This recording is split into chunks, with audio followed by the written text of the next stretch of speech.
Pero ¿cómo lo siguen?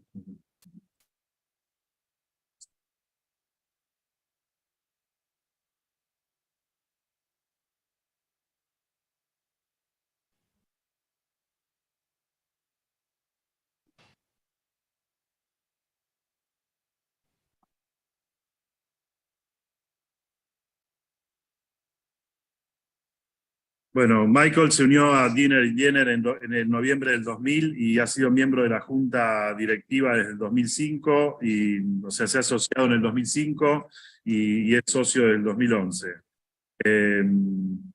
Además de su trabajo en la oficina, Michael participa regularmente como crítico invitado, como jurado en concursos de arquitectura, y fue miembro del comité directivo de la Oficina Federal de Energía Suiza para la definición de un estándar para la construcción sostenible, y desde 2019 es miembro de la Junta de Basilea de la Federación de Arquitectos Suizos FSA. Fabian Kiepenheuer nace en Zúrich en 1981, estudió en el Instituto Federal Suizo de Tecnología, el ETH de Zúrich, y se graduó en 2008 como arquitecto con el profesor Roger Diener y el profesor Michael Meili. Recibió la beca de viaje Ernst Schindler y la beca Erich Degen. En 2017 fundó la red de arte Fragile Express, que utilizan artistas de todo el mundo para vender obras de arte en línea. Entre 2015 y 2017 trabajó como asistente en el ETH de Zúrich con la profesora Milika Tapalovic, y se incorporó a Diener Diener en 2011, en donde ha trabajado como arquitecto para la nueva sede de SUIZA y como arquitecto principal del proyecto del Centro de Convenciones y Sala de Conciertos de Zúrich. Desde el 2022 forma parte del equipo senior del estudio. ¿Me escuchan? Hablando así. La arquitectura del estudio Diener Diener es de gran interés para el trabajo de nuestro taller, ya que se caracteriza por tener una atención puesta en la historia de la arquitectura de la ciudad, con un trabajo preciso y silencioso, desde un lenguaje moderno, desarrollando una arquitectura gobernada por la geometría, la repetición y la precisión constructiva, combinando sin conflicto la repetición atemporal de arquetipos con la vocación de buscar nuevas tipologías. Ejemplos de este interés son el edificio de la Universidad de Malmö en el Memorial de la Shoah en Danzig. La arquitectura de la oficina es genuinamente urbana, habiendo tenido influencias de los arquitectos como Aldo Rossi y Giorgio Grassi en esta relación con la ciudad, y a medida que continúan desarrollando edificios residenciales, han tenido un gran desarrollo sobre este tema de la vivienda colectiva en diferentes escalas en la ciudad, teniendo una gran variedad de proyectos como la isla de Java, el KNSM en Ámsterdam, la torre Mark Hall en Basilea o el edificio residencial de Master Siedlung Handelshof en Viena. Diener Diener tiene un gran interés en la creación de nuevos tipos de edificios. Un ejemplo de ello es la Universidad de Malmö en Danzig. La oficina ha desarrollado varios planes de diseño urbano para reestructurar grandes áreas industriales. Estos incluyen los planes maestros de ABB en Weiden, el puerto de Malmö, el antiguo centro de producción química más grande de Basilea. Los proyectos de planificación y diseño también incluyen edificios de oficina e investigación, como un reciente edificio inaugurado en la sede de SUIZA en Zúrich, que ha tenido una gran innovación tecnológica en su cerramiento, o la sede del grupo Volvaz en Basilea, el foro 3 del campus Novartis en Basilea, y el edificio del laboratorio del campus Novartis en Shanghái. El trabajo de Diener Diener es de gran interés e inspiración para nosotros. Hemos estado dibujando algunos de sus proyectos la primera etapa de trabajo de nuestro cuatrimestre, y nos interesa porque desarrolla este tipo de práctica, una arquitectura silenciosa, con gran rigor constructivo y técnico, una arquitectura que desde el oficio propone un fuerte compromiso con la construcción de la ciudad como el espacio de nuestro habitar colectivo. Bueno, it's a great pleasure to introduce architects Michael Roth and Fabian Kiepenheuer for the lecture on the work of Diener Diener, the prestigious architecture office Basel in Basel, Swiss. Roger Diener established Diener Diener in the early 80s with his father.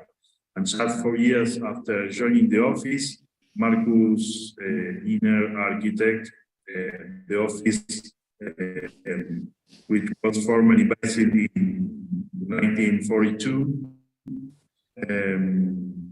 Roger Diener has led the office with Terese, Michael Roth and Andreas Rüedi since 2011.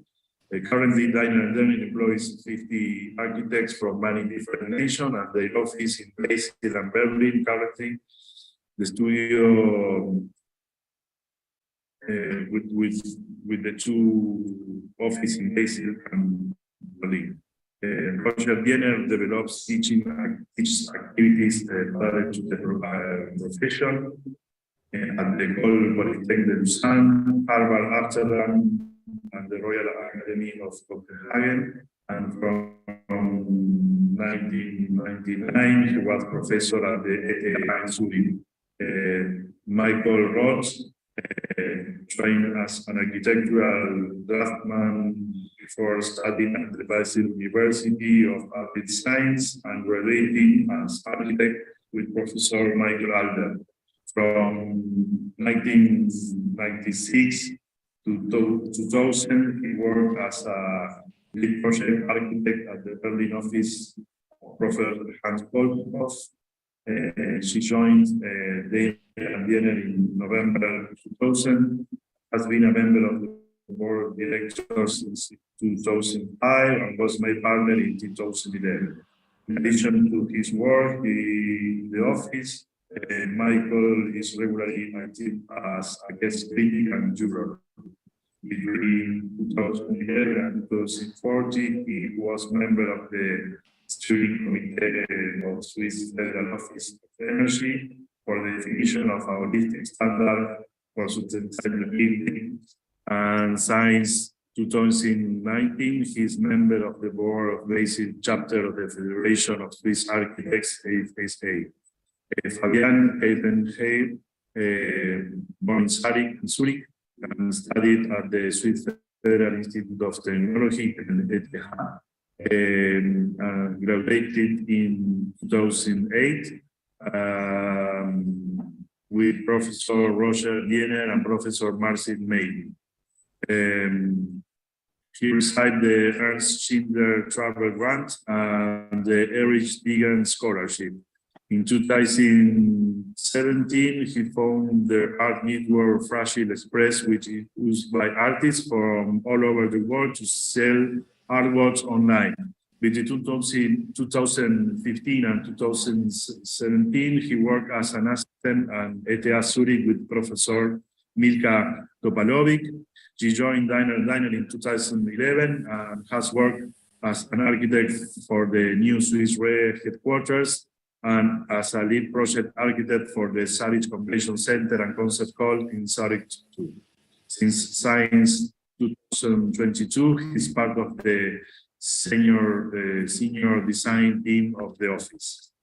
The architecture of Diener Diener Studio is of great interest in the work of our workshop here in Fado, Cuba, since it is characterized by the attention paid to the architectural history of the city, with a precise and silent work from a modern language, developing an architecture governed by geometry, repetition, and constructive precision, combining without conflict the timeless repetition of archetypes with the vocation of seeking new typologies and technologies. Some examples of these interests are the university building in Malmo of the memorial of Stoa in Drancy. The architecture of the office is genuinely urban, is an urban architecture with Italian influence such as Aldo Rossi and George Grassi, aspiring to give a metaphysical presence to the large anonymous construction. As they continue to develop contemporary resident buildings, Diener Diener maintaining the focus on this subject. The result of this focus can be seen in a wide variety of projects like Java and KNSM in Iceland, Markhall and Vivid Masters Seidlung, Handerdorf, Vienna. Diener Diener type is in creating new type of building, example of the memorial of the SOA in Basel. The office has developed various urban design plans to restructure large industrial areas. They include the master plan for ABB in Baden, the port of Malmo, and the light in Basel. So the work of Diener is a great interest and inspiration for us because it develops a type of silent architectural practice with great constructive and technical rigor, proposing a strong commitment to the construction of the city as space of the collective dwelling. Thank you very much, Michael and Fabian, for accept our invitation. I pass you the word to start. Thank you so much, Ignacio, for your kind introduction, for the invitation. We are really pleased and excited to have this opportunity to present some of our work to you today. And I would say if you have the need for translation in between, just give me a sign. Just interrupt me that if you want to have portions of the lecture translated. Great. Okay, you introduced our office and us personally, and Roger Diener personally, really well. Nevertheless, I would like to add some information on the background of our office, and so let's say the DNA of our office, which started in 1942 when Marcus Diener, also Roger's father, founded the office. He was not only a successful architect himself, but also a project developer and an investor. So this is quite informative for, so to say, our approach towards architecture, because we have also the background of seeing architecture and urban planning also historically in the office from another perspective. The office of Marcus Diener was not only responsible for a vast body of work, but also the projects he developed himself. This included many housing projects, from corporate housing to own investments, and mainly in the region of in the greater region of Basel. We said that Roger joined the office after his diploma at ETH in Zurich, and he was then taking over the responsibility as head designer, together with a group of young and like-minded colleagues such as Jens Erb, Wolfgang Schett, and Dieter Rigetti, soon after he joined the office. The office then has been renamed to Diener Diener, father and son, in 1980, the year Roger was made partner. By the way, what you see here on the screen, this is our office. So that's just an insight into the main room of our studio here in Basel. The office is located in this building. This building also was a development of Marcus Diener, and it was built in between 1963 and 1974 in 2 phases. So also where we work is very much linked to the background and to the history of this long-standing architectural practice in Basel.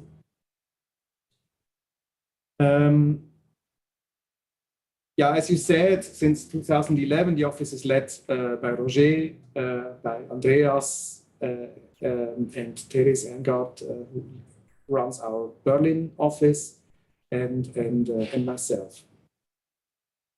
Further than that, we are thinking of a succession plan. This is also underway because we have really the intention that the office is able to be transferred into a 3rd generation.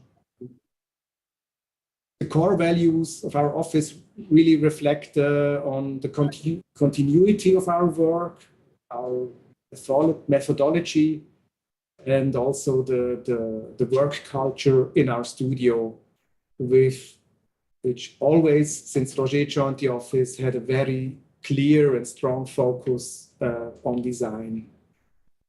And how the shape is okay? Yes. Bueno, Michael básicamente es un recorrido del año 1992 cuando se la oficina, y lo que menciona que la característica es que no solamente era arquitecto, sino que era un desarrollador y un inversor. Esto también han desarrollado muchas viviendas, proyectos urbanos para realizar la desarrollador y la tradición del proyecto urbano. Y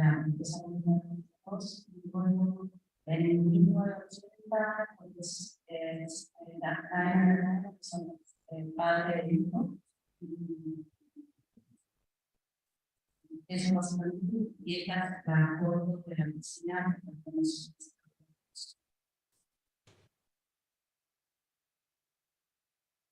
Okay, I continue. So now Fabian and I, of course, we represent a younger, but also not the youngest generation within our team. Currently, we have really the privilege that even 3 generations are in a close collaboration in our studio. And the ages, they are really spanning between 15. So our youngest apprentices, when they start, they are normally between 15 and 16 years old.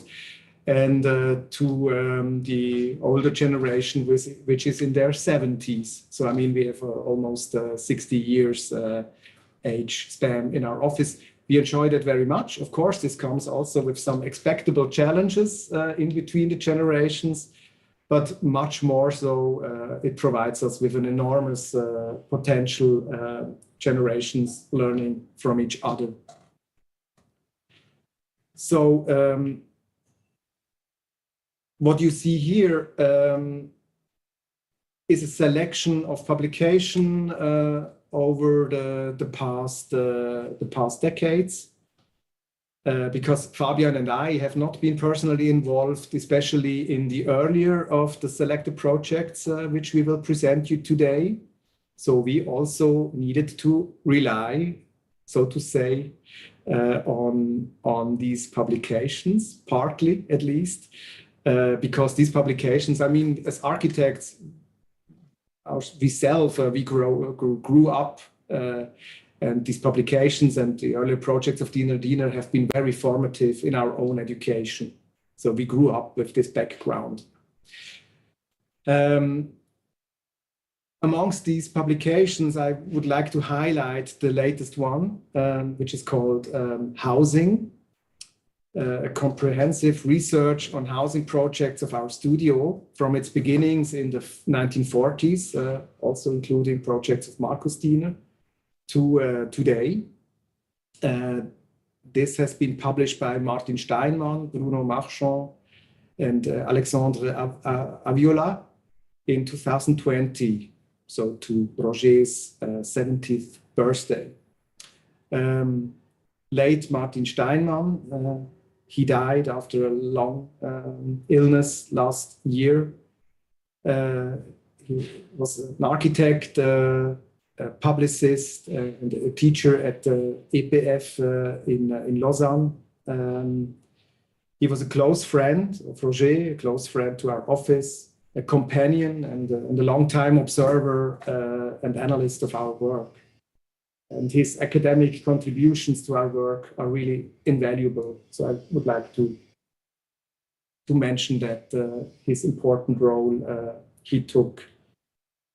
And now our selection of work for this lecture is based on the subject at hand. We were asked to put an emphasis on your current work in your studio, which is dealing with large-scale housing on one side, but also construction in exposed brickwork on the other. And the combination of these two topics, which are not really necessarily binded together, but it helped us narrowing down the selection out of the many housing projects of the past 40 years of Diener Diener. In the end, we selected 4 projects, one of, so to say, of each decade. And we will guide you chronologically through these projects in the spirit of a work report and explore certain overarching aspects in the process. And of course, we will be happy to discuss various aspects based on your questions at the end of this lecture. Michael.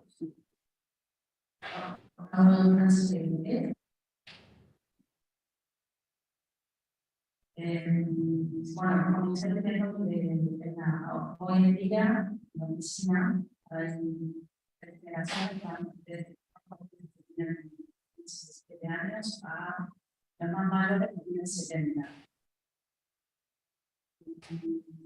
Como mostró las publicaciones,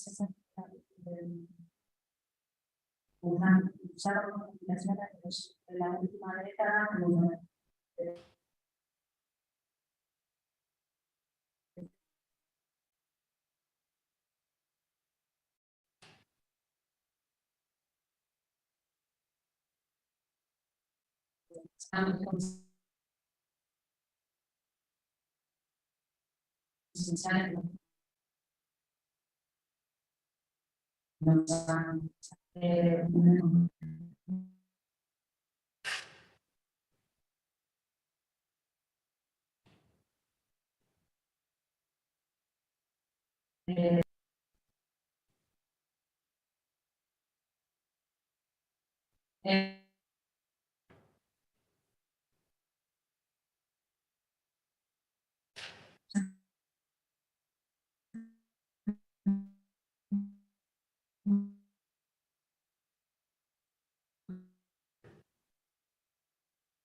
I can't hear you. Is it okay if I continue?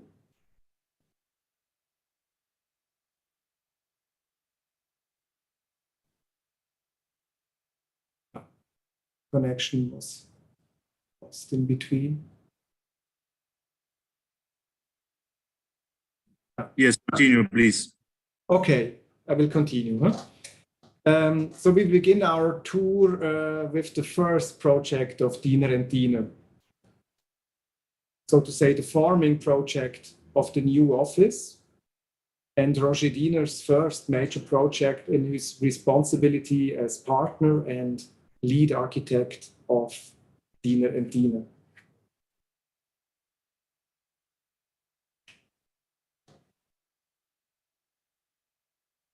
Just to give you a background, we are talking about, you see my cursor, we are talking about this project here in the center of the aerial view. The project is called Hammerstrasse. Hammerstrasse is this street here, a very, so to say, important street in the neighborhood of Klein Basel.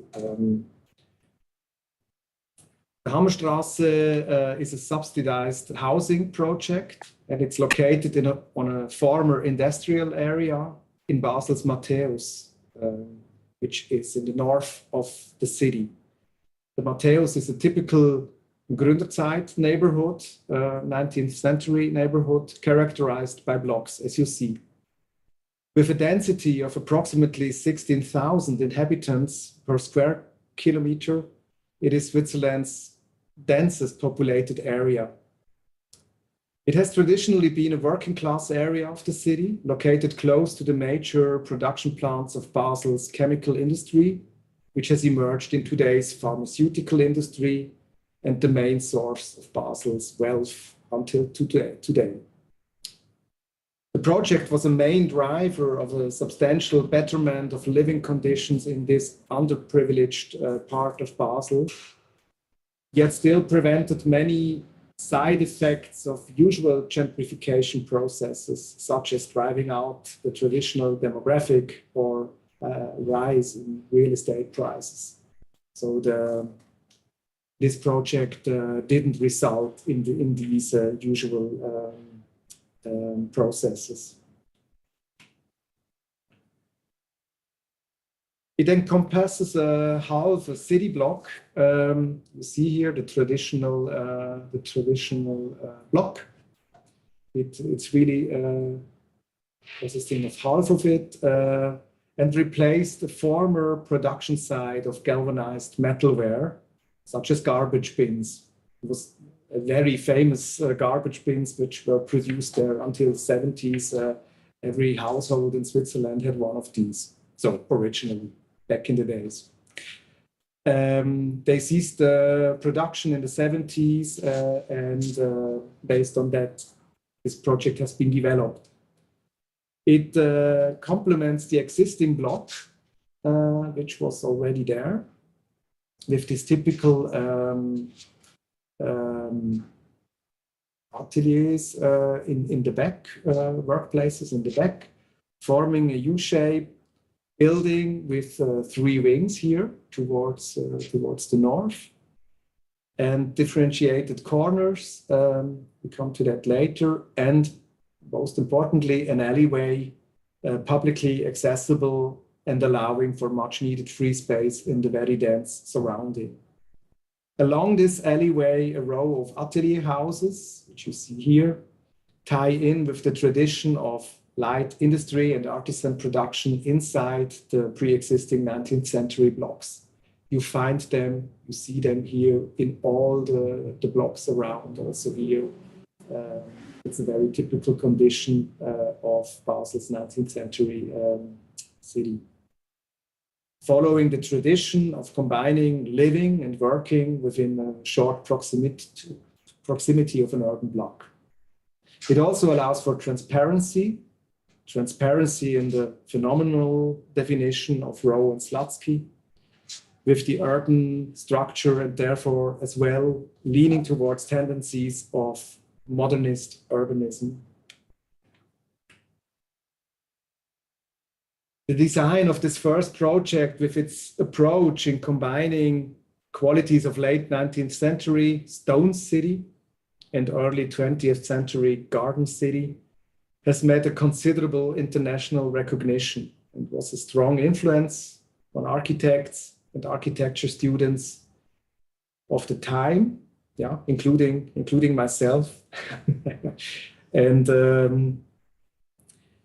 as well as continuing to be of interest in today's debate on contemporary urban design in Swiss, but also above that, other European cities.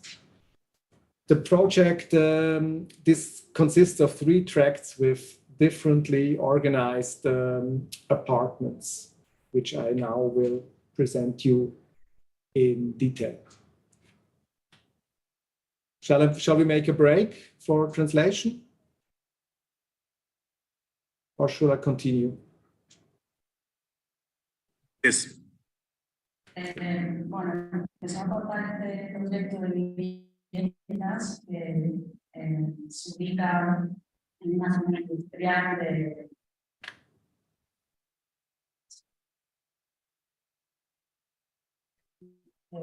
Basilea, y es una zona muy densa, con de 60.000 habitantes.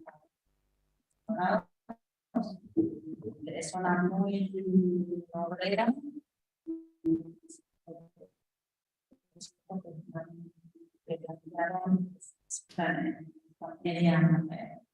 Completa la manzana existente con forma de U y básicamente le ponen como mecánicas, creo que las partes de abajo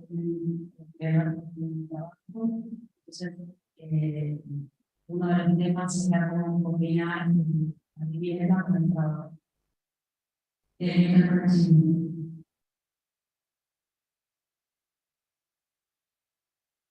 Okay, thank you. Now here you see the 3 typical floor plans of the upper levels. On the long side here on Bläsiring, the street is called Bläsiring. On the long side, the bedrooms are oriented towards the street, while living rooms and kitchens are facing the courtyard. You see this here. You see the street facade, you see the smaller, so to say, the night rooms, the bedrooms, and you see here towards the communal courtyard, the living room and the kitchen with this very specific 45-degree angle hallway, creating a very specific identity to this. It's a little bit like a crossroad here in the center of the apartment.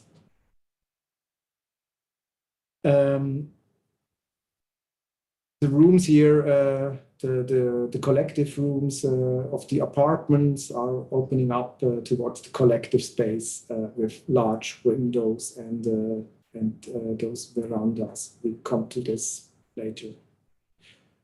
On the short tracts, bedrooms are located on either side towards the street and towards the courtyard, opening up into a large centrally located living area. This less traditional organization of the floor plan creates apartments whose utilization is more flexible than usual. Not surprising, they have been conceived for apartment sharing communities, especially because this creates an ideal condition. And then on the lower floors, the apartments are organized in 2-story maisonette apartments, which you see here. You have the entrance to the communal staircase, and then on both sides you have the entrances in the maisonette apartments directly from the street level, and they are organized in the lower 2 floors.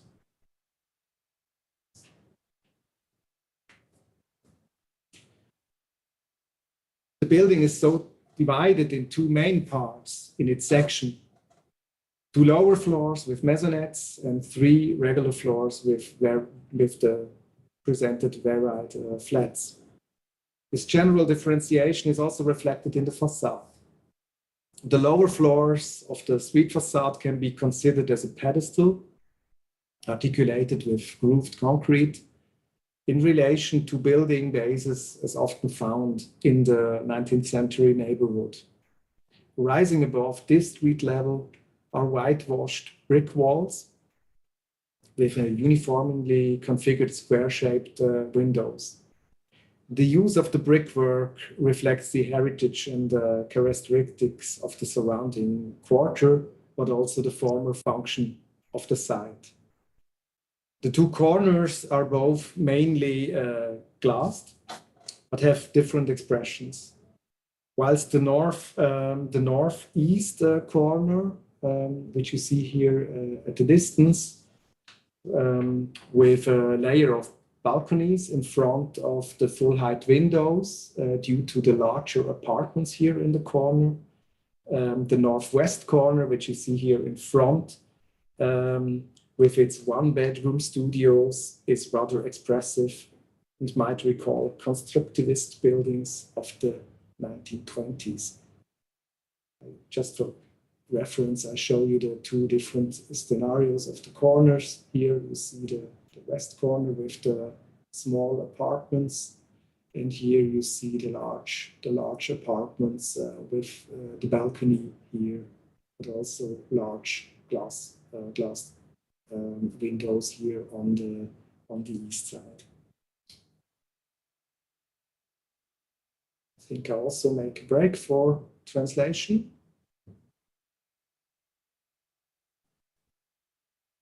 But I can't. Now I hear.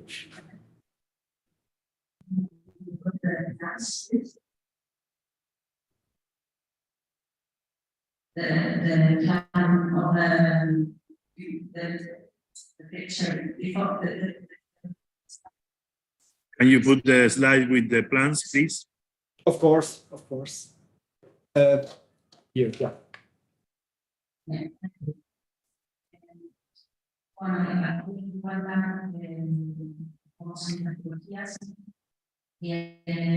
Las habitaciones de la conservación y las cocinas o los livings hacen parte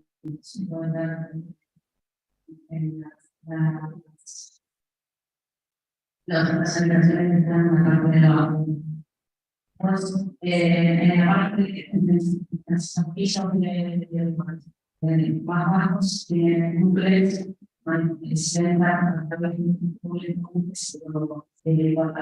precio y luego tienen otras viviendas que porcentaje de algunas posibilidades. Y the next slide, please.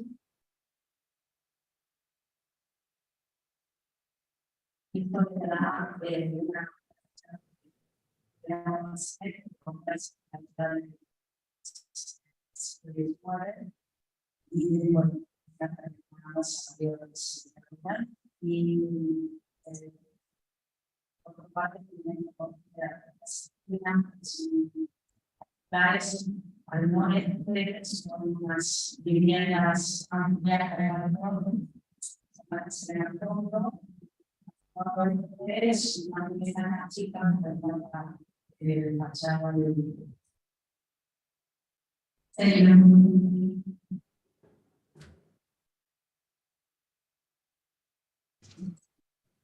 Continue, please.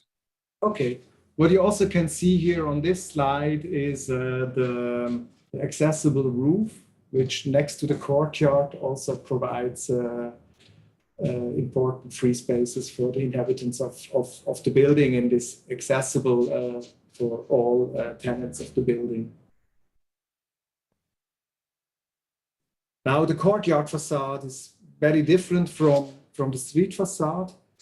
It combines ribbon windows here with these large glass verandas set in front of the facade and articulating the individual units of the house.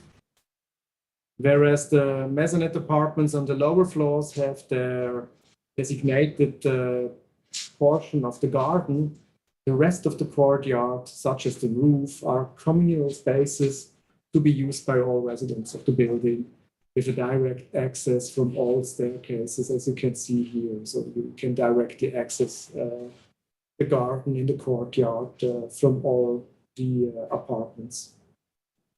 I stop maybe here for translation.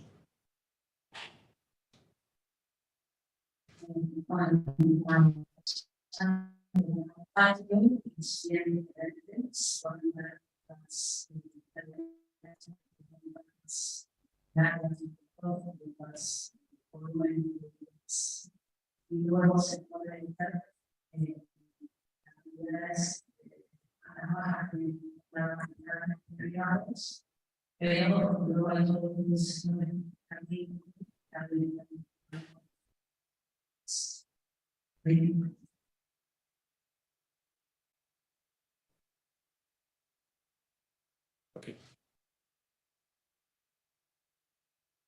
Now, in detail, the verandas are offering a different type of room to the apartment, directly connected to the kitchen rather than to the living room.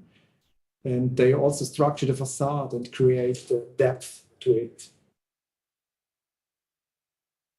So with an unusual depth in comparison with traditional balconies, the veranda can be utilized for a wide range of different functions. You also can use indoor furniture due to the single pane windows, well protected from weather in a semi-climate between in and outdoor.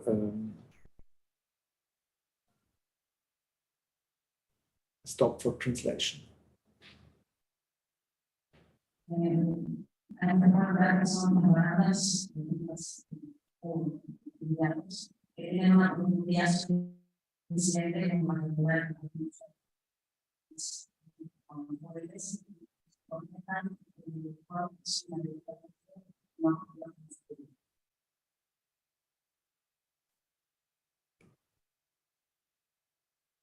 And last but not least, the atelier houses along the alleyway. The alleyway is, as mentioned before, publicly accessible, so everybody can go through this alley.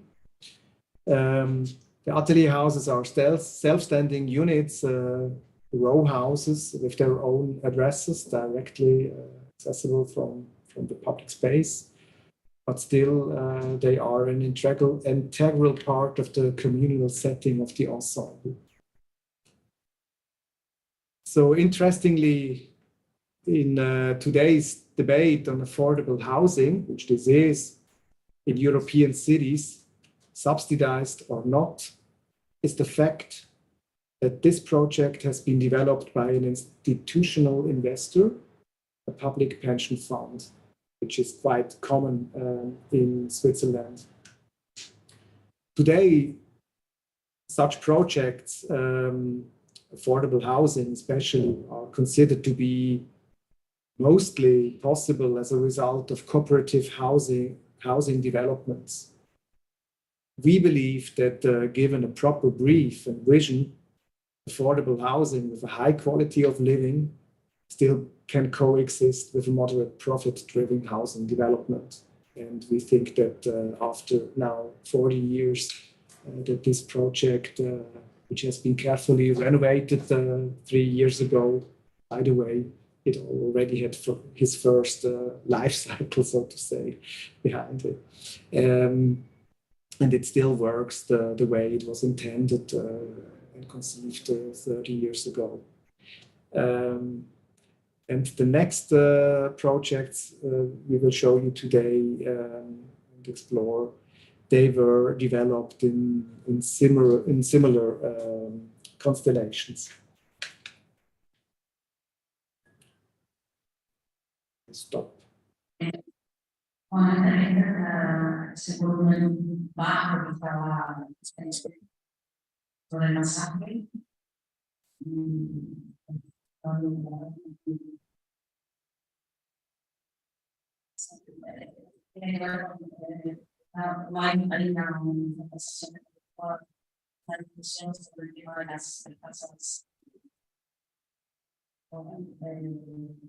Sí, de cómo deberían ser las viviendas colectivas y cómo se tendrían esas.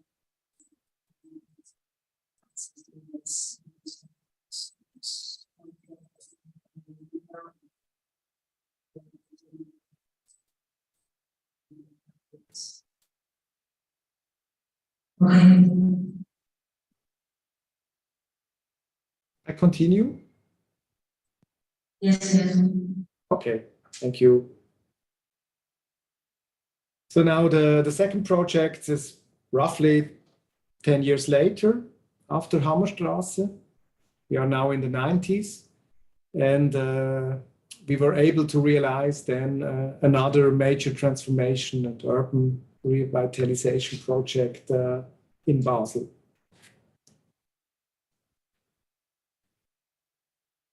Here you see the ensemble, the building ensemble we are talking about here in the center of the aerial view, in close proximity to the river, to the Rhine in Basel, which the Rhine is really so the raison d'être and the heart and soul of our city. The buildings of the former Vartek brewery on this site were constructed between 1890 and 1935 and have become a familiar landmark in Basel's cityscape. In 1991, the beer production on this site halted. All existing brewery buildings, with exception of the former brewery pub, which is located here, which is now a restaurant, were to be demolished in order to give way to a new mixed-use development. The local population objected quite strongly against these plans. And Vartek Invest, the property development group that owned the site, still owns it, needed to seek other options, not to be forced to abandon the project. Against this background of conflicting interests, Diener and Diener were commissioned to design an alternative plan. We proposed to keep the principal and most identifying buildings, which you see in this ensemble here, consisting of the water tower, which is the highest building, the brewery house itself, the malt silo, and the draft storage, and to dedicate them all together to non-commercial use.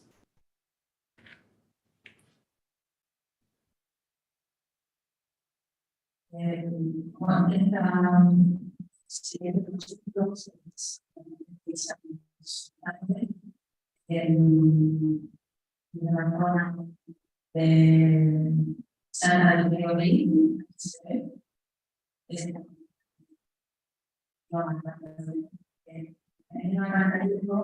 Basilea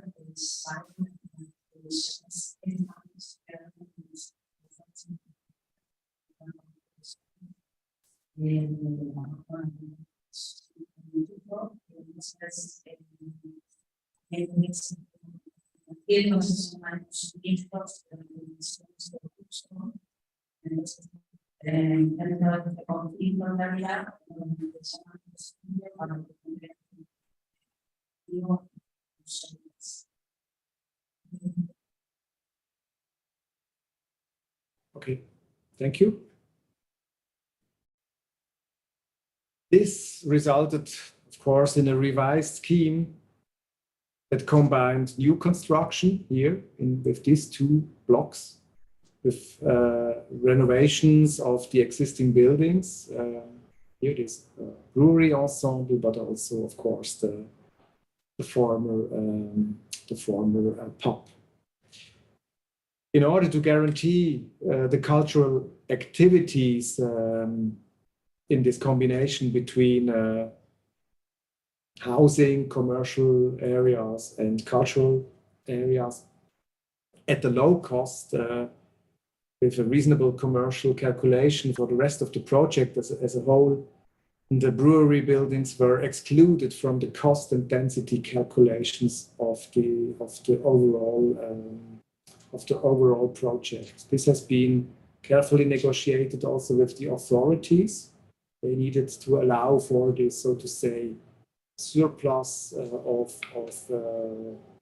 of surfaces in order to be excluded from the economical calculations. This was a very crucial aspect of this project, which enabled it to succeed.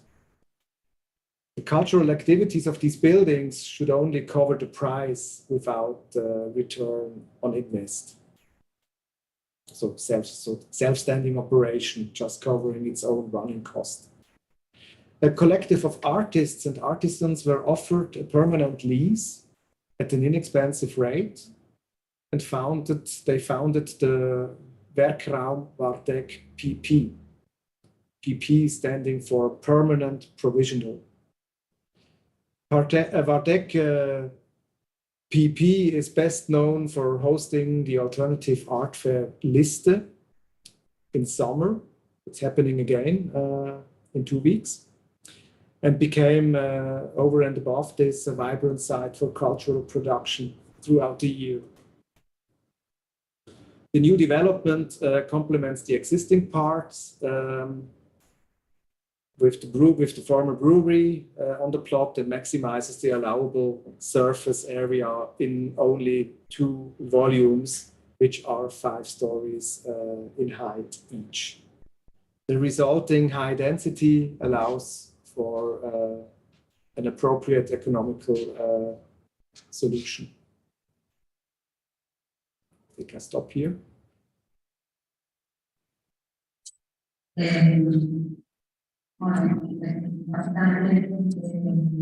Hablando del programa que es un sensor con posibilidades para igualar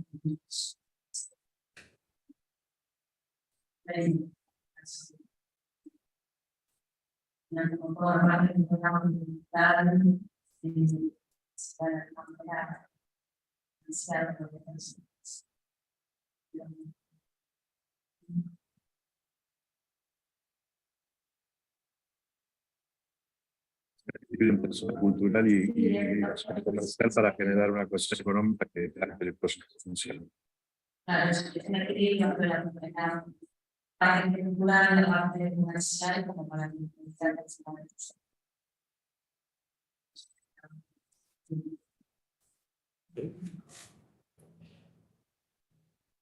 So regardless the high density of these new buildings, still the ensemble of the existing brewery buildings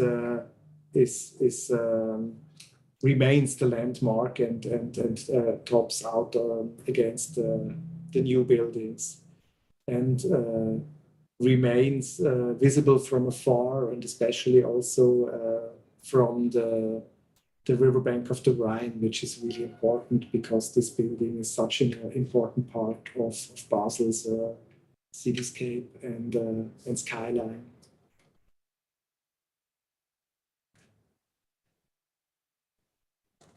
Now, if you see the ground floor of the entire ensemble, with here in the west all the existing buildings, and in the east here these two new blocks.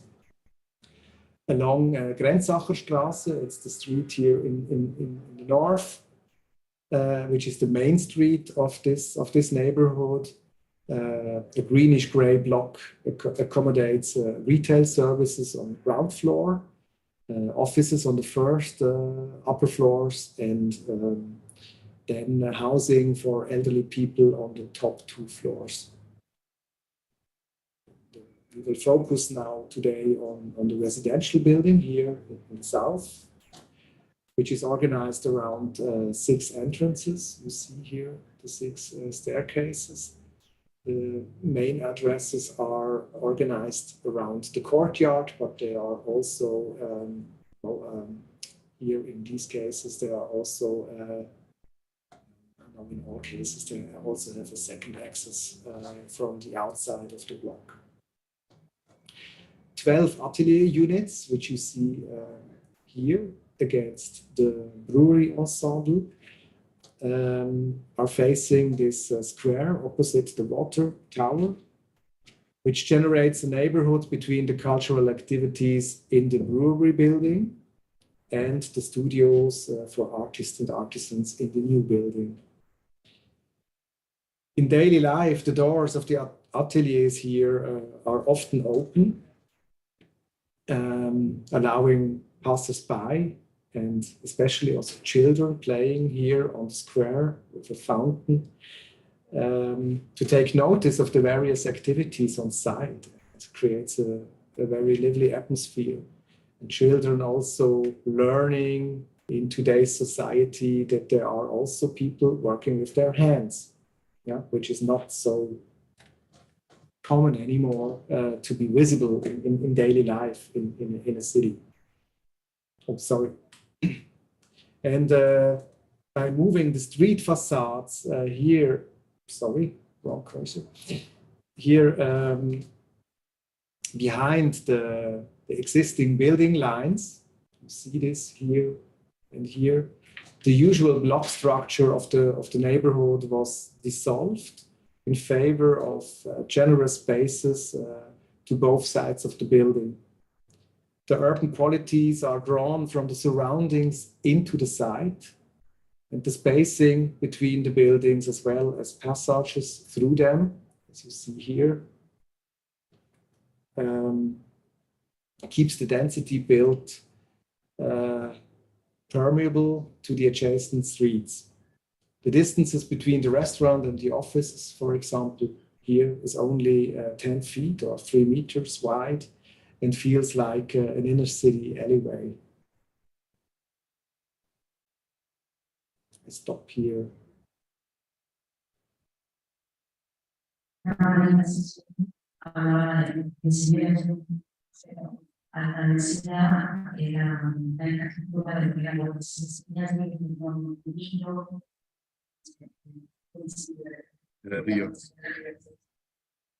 Y además sobre la parte de arquitectos, la principal, tiene toda la comercial, la oficinas y la planta de vivienda para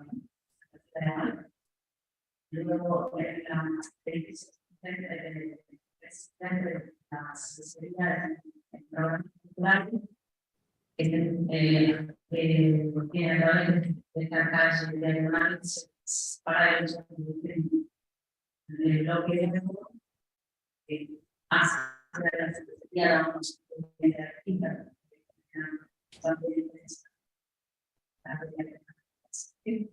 luego de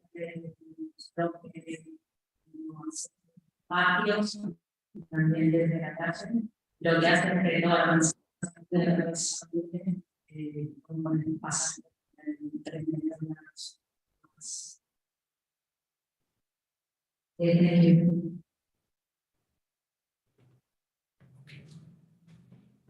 You see here the courtyard with an open end to north and this passageway to the south.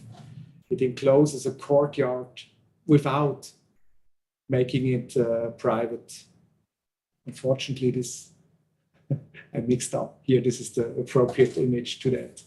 You see here the inside of this courtyard, which is generating the addresses, the main addresses to the 6 staircases, allowing to penetrate the block with a public access, making it somehow enclosed and secluded, but still making it remaining, give it still to the public pattern of the surrounding city.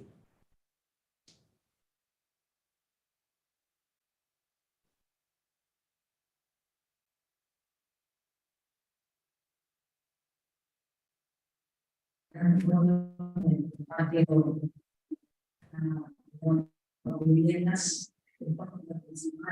cambios, las pasajes, de paseos,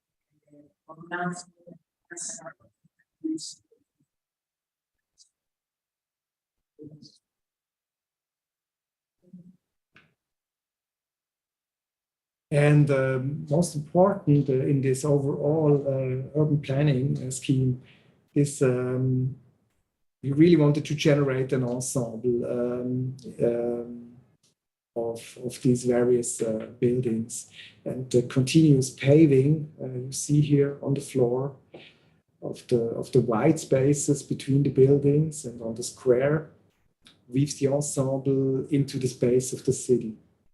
The entire site is rather a square occupied by buildings that relate to each other than so to say streets. The buildings are located on the square.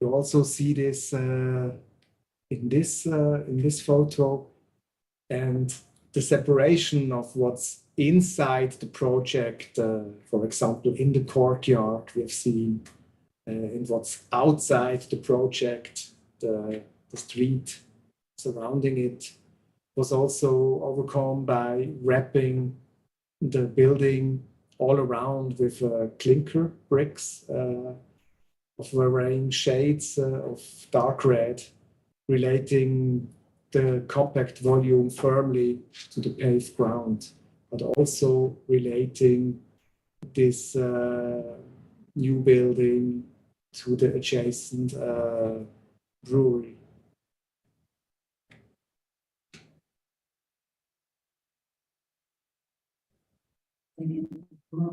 El material que se sabe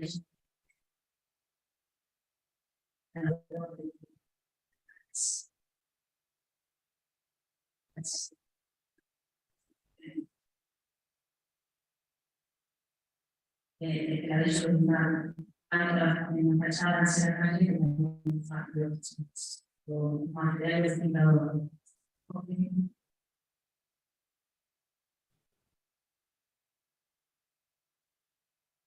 As now for the floor plans. Apart from the corners, the apartment units are organized generally as follows. You can take this group, for instance. The living room opens onto the bedrooms on one side, as well as to the kitchen and wet rooms here, lateral, which are attached so on the lateral side to it, and a separate hallway through which you enter the apartment also accesses an additional bedroom, which is either attached to the one or to the apartment next to it. By doing so, this floor plan omits the typical hallway or corridor, which you find in most late 19th century apartments, or even in modernist apartments. By placing living room and kitchens where daytime activities occur towards south and west, you see this here, but on the east wing also facing to the courtyard, the traditional inside and outside organization of a traditional block is avoided because you have also living rooms here adjacent to the courtyard, also further avoiding this traditional organization of a city block.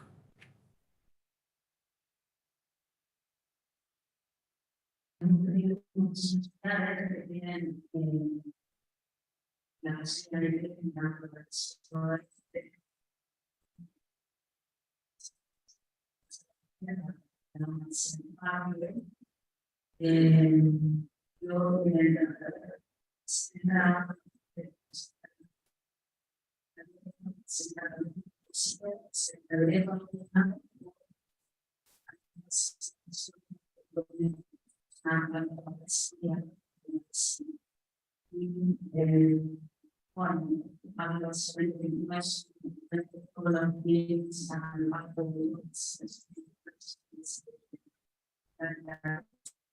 presentaciones son las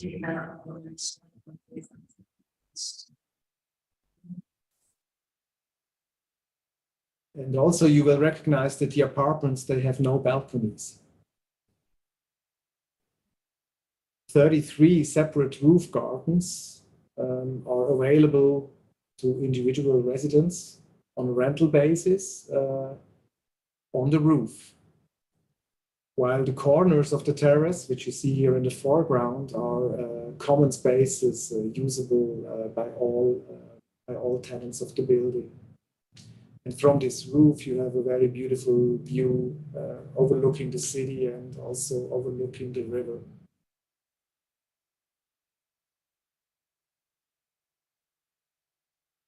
Hay 33 terrazas privadas de viviendas, pero las esquinas son terrazas comunes que se puede ver en la ciudad de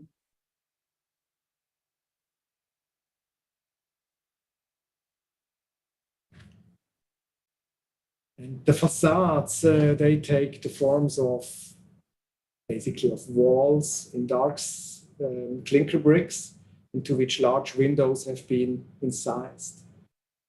Here on the west and south facade, they are composed rather horizontally with 2, 3, or 4 casements per window, forming openings of the same height, but also expressing the interior activity, the floor plan by their rhythmical variation. I mean, the 2 encased windows obviously being representing the bedrooms, and the 3 and 4 encased windows, the living rooms. Opposite of this varied composition on the east and north facades, which we don't show here, the bedroom windows and with only 2 casements are repeatedly steady.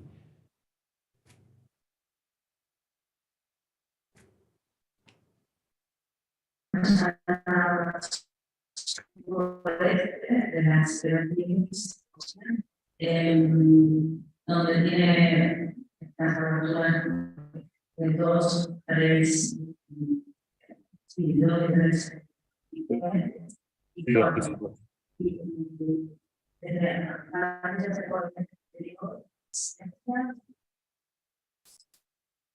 y que tiene siempre más la altura que debería permitir para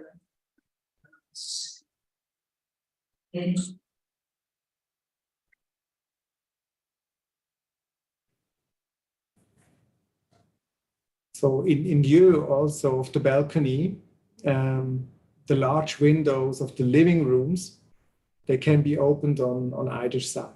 You see this here, allowing rooms to be transformed into a loggia-like setting without limiting the possibilities of placing furniture along the facade. And what you also see here, the connection of the living room to the kitchen with a sliding door contributes also to the perception of continuous enfilades of rooms.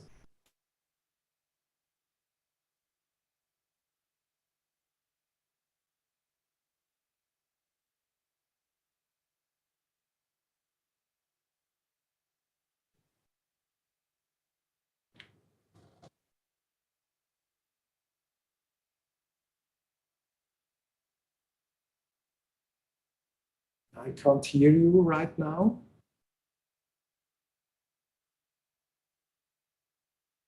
Are you still there? Yes. Okay.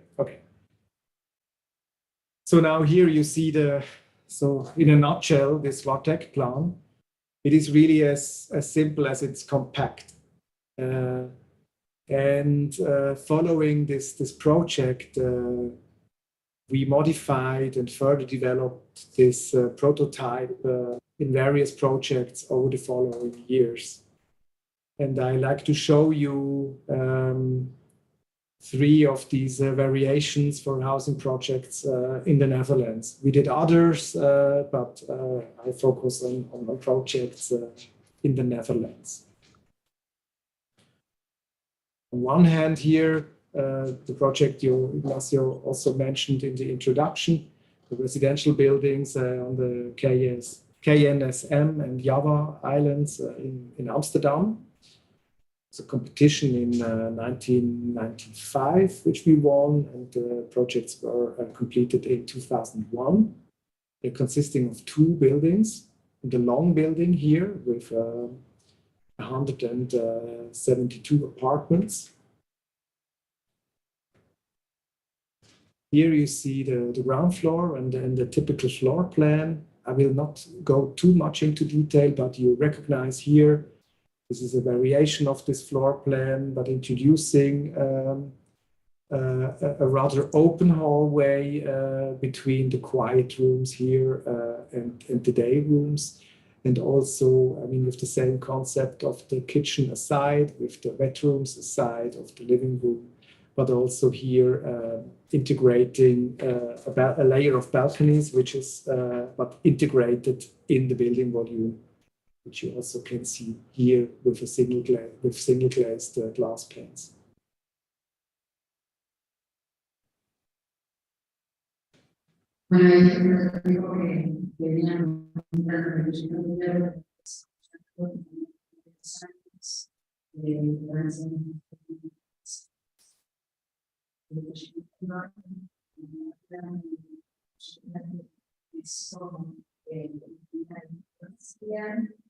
Y los cambios ya hay los rincones y los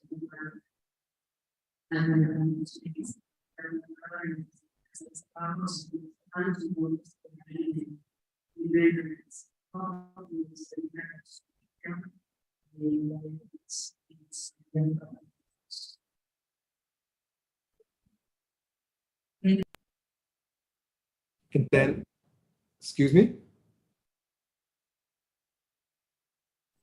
Yes, continue, please. Okay. Then the second of this building of this ensemble in Amsterdam, which is the courtyard building, which is very different than the longhouse. It consists of 45 apartments accessed through an arcade here inside the courtyard. Both projects also have this brick facade, which also has a lot to do with the history of the site, of the docklands, but also with the tradition of Dutch housing. But here, the courtyard of the courtyard building is very different. Also with glazed bricks, which reflects the daylight in the courtyard. Here in this building, I would say this is probably the most radical expression of this floor plan, with its chambers, connecting chambers. Here, this is the kitchen, of course, is facing the courtyard arcade through which you enter the building, but the concept is rather similar, also including then here these loggias within the building.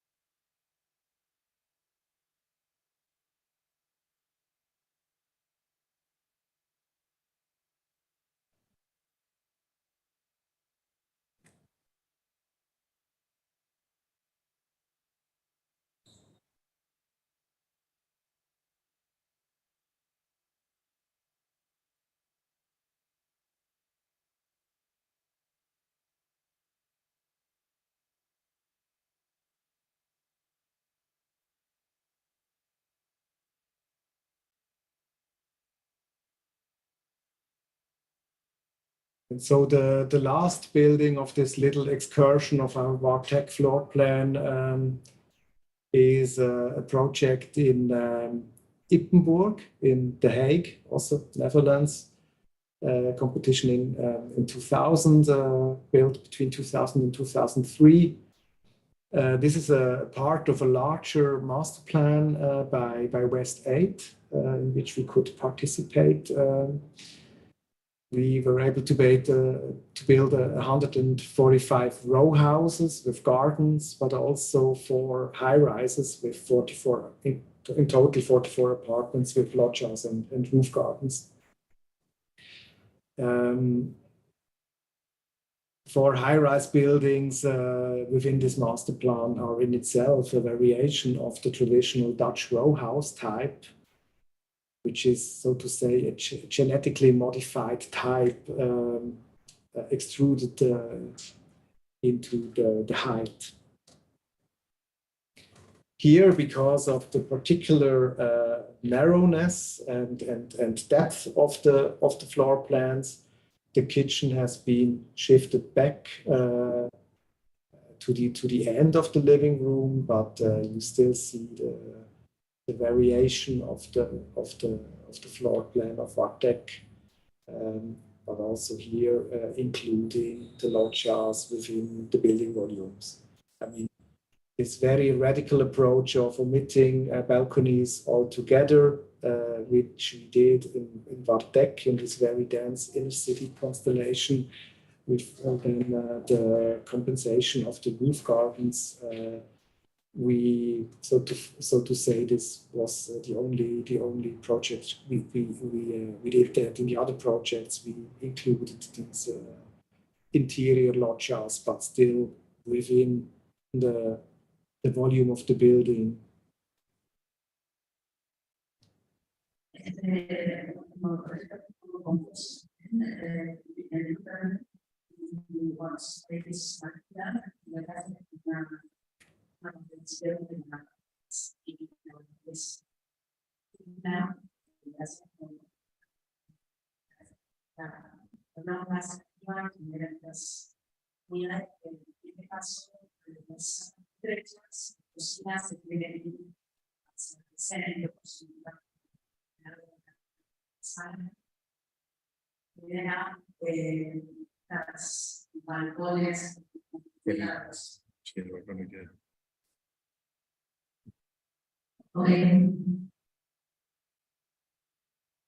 So now I hand over to Fabian, which will now introduce you to more recent housing projects of our office, resulting of large-scale real estate brownfield developments based on master plans we developed in the larger Zurich area.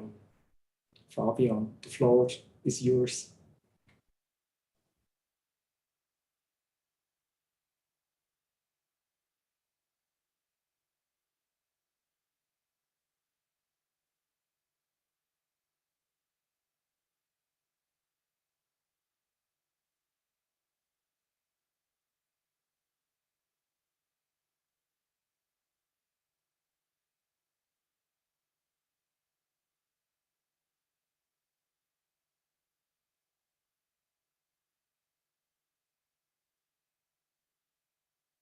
Can you hear me now?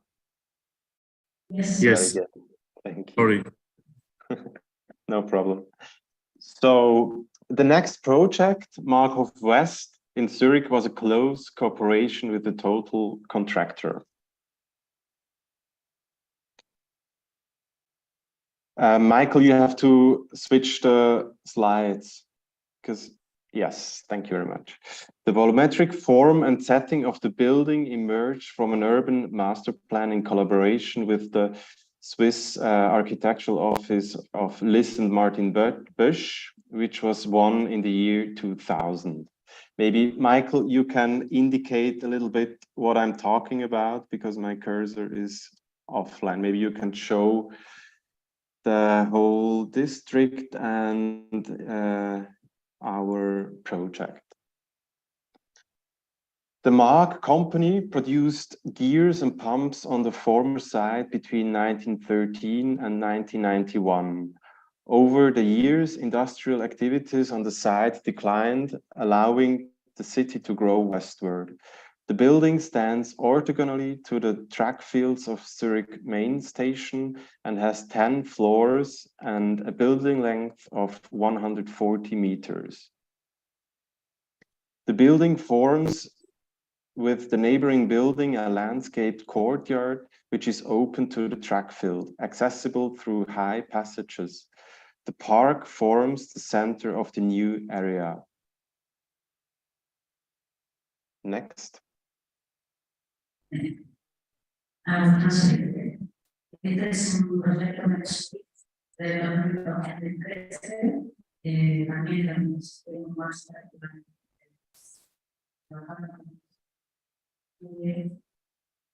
es una zona industrial que es de susto y es el piso de plantas y el parque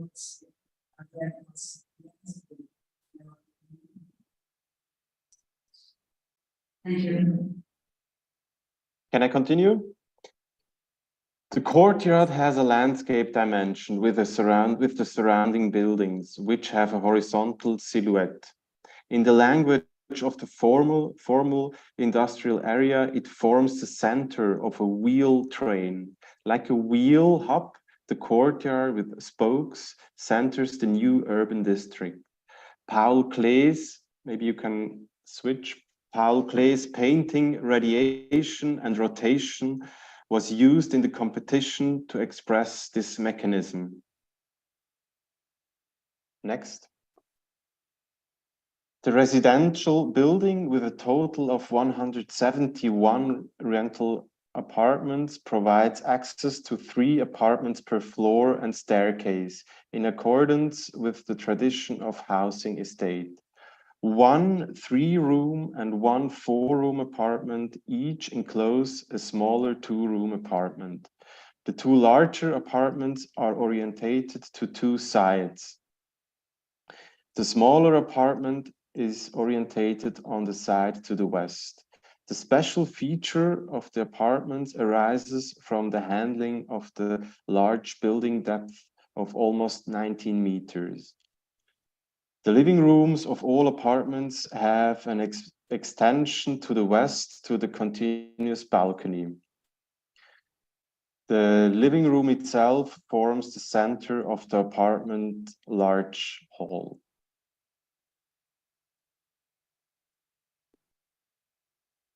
Next. Or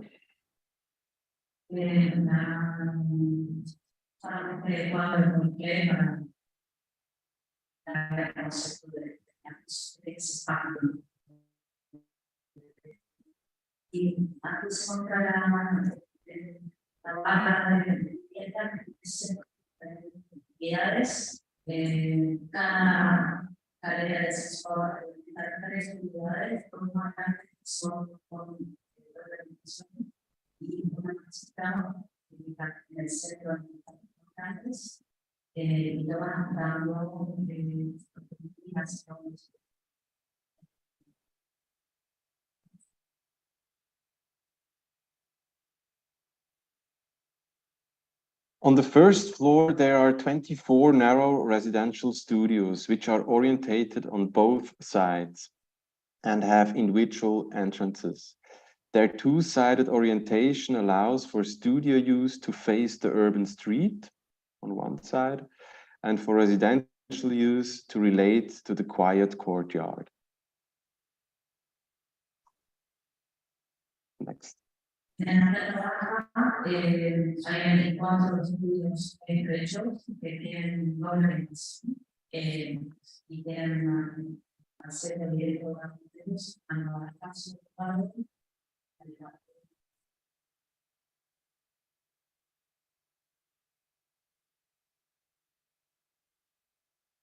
The facade facing the courtyard has perforated windows with Lang proportions. The windows are imperceptibly offset from each other on each floor.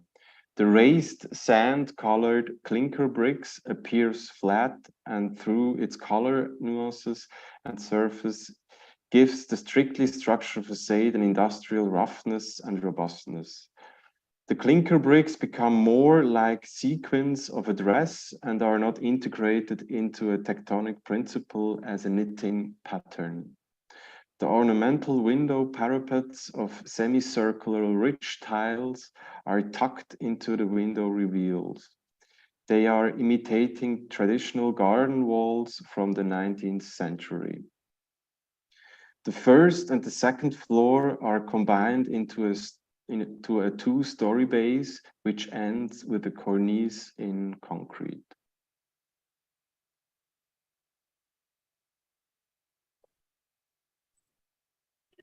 Next. El uso de la ventana, toman el portado el uso de la ventana cuadrada, que es imperceptible la diferencias pequeñas, imperceptibles diferencias entre sí, pero que son imperceptibles, y por otro lado, en estas defensas de una arquitectura más histórica, esos ecos en altura que conectan la calle con el patio y el uso de la geoquímica que es un partner como un grafismo entre que da una textura que sea de alguna manera la rugosidad urbana y industrial de la zona.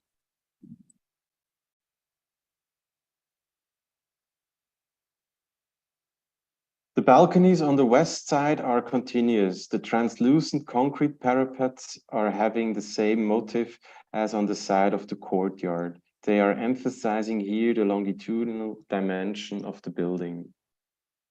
Next.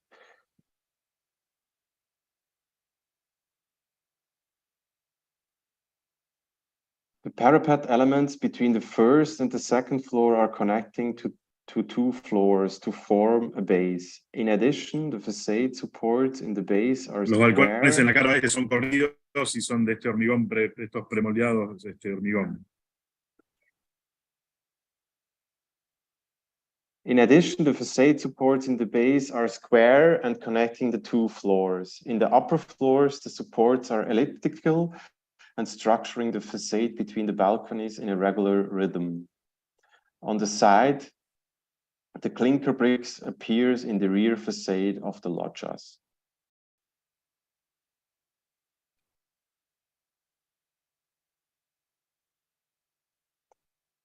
Next. The living room windows which reach down to the floor are extending the living room in this way by almost 3 meters into a sheltered outdoor.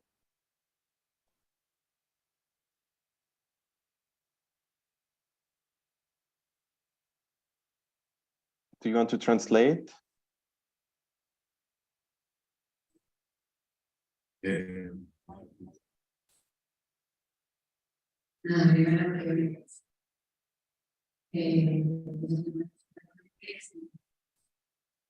Años,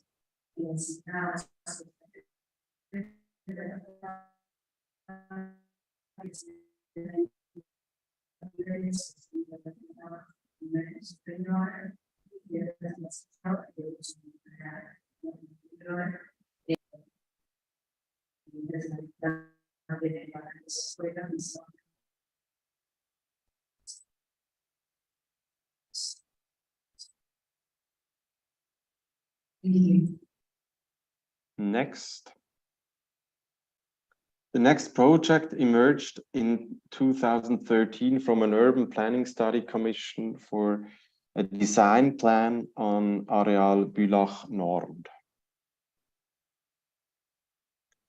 On the former site, industrial plants of the company called Sulzer and Glass Industries were located. Diener Diener Architects won the competition and realized 3 residential buildings with a total of 102 rental apartments. The site is located near the Bülach train station and on a busy road to the west. The three buildings together comprise 102 rental apartments in various sizes and are arranged around a courtyard, which is bordered to the north by the neighboring buildings. The two buildings to the southwest have 7 stories and stand at an open angle to each other. For soundproofing reasons, because of the loud street, they are connected by a wall. The eastern building has 6 floors and butts up against the neighboring building to the south.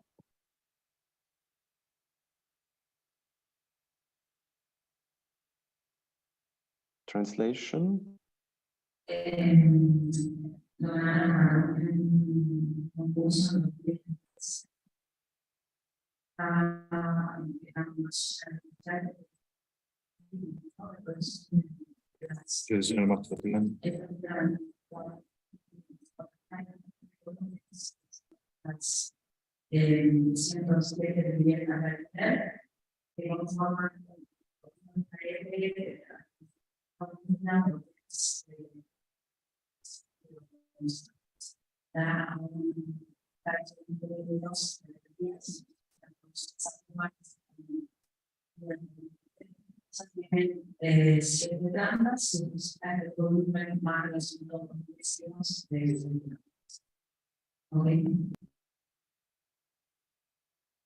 Next.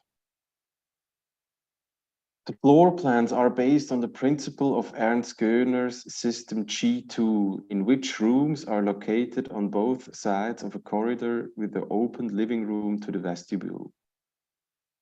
The kitchen's door was originally glazed in order to bring additional light into the living room from the other side. Ernst Göner was a pioneer in the field of prefabrication and rationalization of the construction industry. After World War II, together with his friend architect Gottfried Schindler, he developed the Schindler-Göner systems, in which individual components were prefabricated and only assembled on the construction site itself. Thanks to the element construction method, it was possible to build faster, more efficiently, and more cheaply, which eased the overheated market during the housing shortage in the 60s and 70s. How, maybe next slide.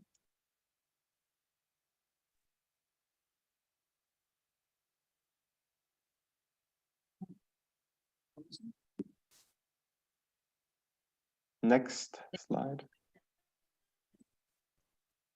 However, esta obra fue hecha con elementos. Sí, ahí mencionaba que el sistema constructivo es de sistemas prefabricados, ¿no? Y que eso puede producir una construcción muy rápida, económica y barata, y poder levantar el edificio muy rápidamente. Basado en este plan. Basado Un plan de 1965. It's okay. However, two main features represent a variation of Ernst Göner's typical floor plan in this project. The wall that delimits the kitchen as an enclosed space is omitted. The kitchen is connected to the living room as a flowing space between the courtyard and the exterior side. Next. In addition, in the two southwestern buildings, the apartment entrances are not located in the center of the building, but on the facades and lead directly into the living space. The circulation rotates like a spiral from the entrance into more and more intimate areas of the apartment. The loggias, which are arranged in the area of the entrance, allows a ventilation even on the noisy street side. In all the buildings, the bedrooms face the courtyard.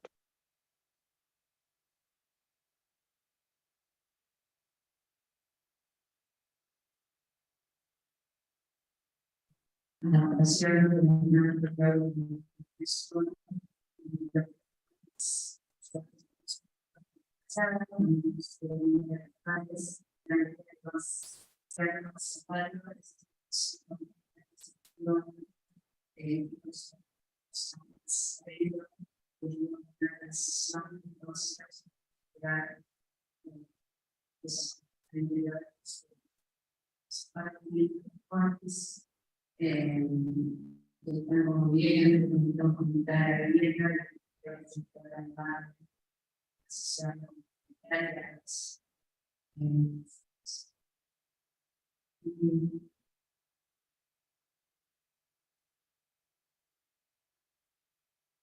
the first floor, the apartments are designed as mezzanines, let's say half a meter higher than the street level.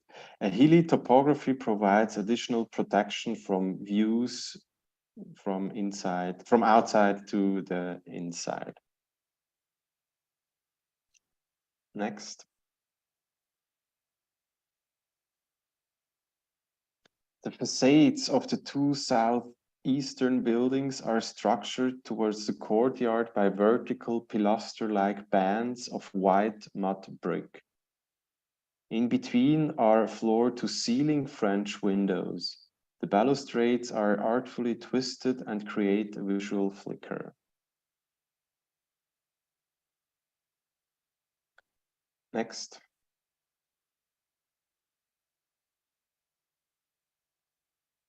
The facades appear.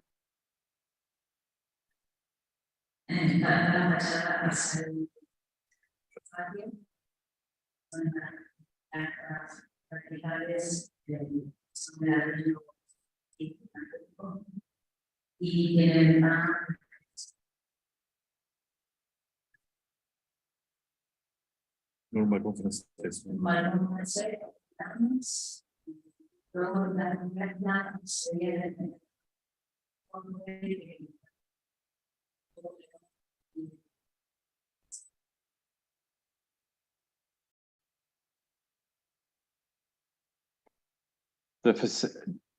Can you hear me? Yes. The facades appear here monumental and are reminiscent of Baroque palace buildings. Next. In contrast, the courtyard facade of the eastern building appears more delicate with a continuous balcony layer again, as we saw already in the Markhof in the previous project. Next. The balcony becomes an extended area of the living space and is furnished with textile curtains. The balconies are supported by massive columns. The ends of the balconies are rounded and protrude slightly.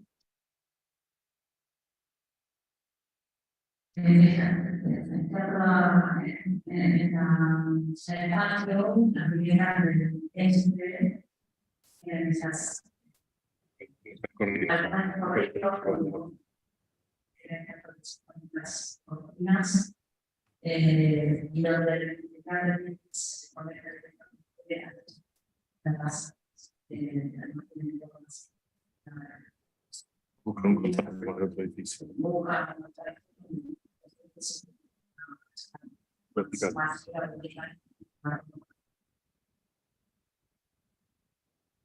So at this point, with that image, which was also on the invitation, we would like to end our presentation. And we want to say thank you again for the invitation and your attention. And we hope that you could follow our presentation and that you gain an insight on our oeuvre of housing projects during the last 4 decades. If you have any questions or comments, we would like you to invite you now for an open discussion. Thank you very much. Thank you. Thank you also from my side. Thank you.